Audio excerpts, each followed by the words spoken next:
শুভ দোলযাত্রা, শুভ বসন্ত উৎসব। আজকের দিনে আমার সকল বন্ধুকে, সকল কাছের জনকে, সকল দূরের জনকে জানাই আমার অন্তরের, আমার প্রাণ ভরা ভালোবাসা। সমস্ত কালো, সমস্ত অন্ধকার ধুয়ে মুছে যাক রাঙা আবিরের 7 রঙে। আজকে তোমাদের সবার জন্য আমি একটি কবিতা বেছে নিয়েছি।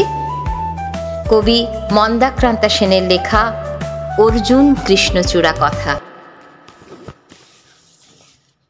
অর্জুন গাছ একা ছিল ওই মাঠে, আর্য পুরুষ আভিজাত্যের দম্ভ, নত যেন হলো সব গাছ তার কাছে।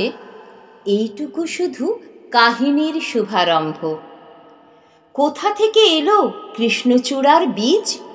যুবতী হলো সে কয়েক বছর পরে, সাঁওতালি মেয়ে খোঁপায় তীব্র লাল। অর্জুন তাকে চাইল আপন করে। নত যেন হবে এমন মেয়ে সে নয়, বসন্তে সে তো একাই নিজেই সাজে। আর্য পুরুষে আসক্তি নেই তার, ব্যস্ত আছে সে ফুল ফোটানোর কাজে। খোঁপা থেকে খসে গত রাত্রির ফুল, ঝিরঝিরে পাতা পোশাক বুনেছে তার। অর্জুন সে যে আর্য পুরুষ, ভাবে সব সুন্দরে একা তার অধিকার। অর্জুন গাছ চেয়ে দেখে দূর থেকে, কৃষ্ণচূড়ার হৃদয় ঝরছে রোজ। রূপ দেখে তার ধাঁধায় দুখানি চোখ, ভাবে কবে পাবে ওই হৃদয়ের খোঁজ। কাহিনী এবার শেষ করি তাড়াতাড়ি, কৃষ্ণচূড়ার জেদখানি বড় বেশি। অভিমান সেও বিকাবে না কারো কাছে, বরঞ্চ হবে বন্ধু বা প্রতিবেশী। যদিও কাহিনী এমন সহজ নয়, অর্জুনে শুধু বাকল ঝরেছে ঝরে। সাঁওতালি মেয়ে রক্ত ঝরাতে জানে, আর্য পুরুষ হার মানে অন্তরে। পরের জন্মে অর্জুন গাছ হয়ে কৃষ্ণচূড়াকে বন্ধুর মতো দেখো। আমাকে চিনতে ভুল করো নাহি রিজু, রক্ত ঝরালে বাকল খসিয়ে ডেকো।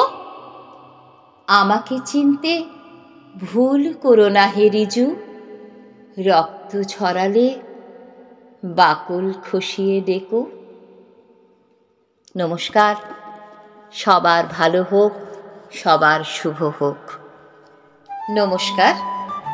অত্যন্ত আনন্দ সংবাদ নিয়ে এসেছি আজ আপনাদের কাছে। কণ্ঠকাকলির আবৃত্তি প্রশিক্ষণ কেন্দ্র চলো আবৃত্তি করির একটি নতুন শাখার উদ্বোধন হতে চলেছে আগামী 2রা মার্চ 2025-এ। স্থান গড়িয়া স্টেশন রোডের হরিমতি গার্লস স্কুলের ঠিক বিপরীতে ওয়েলকিন ডায়াগনস্টিক সেন্টারের পাশে আমরা কজন ক্লাবের গৃহে।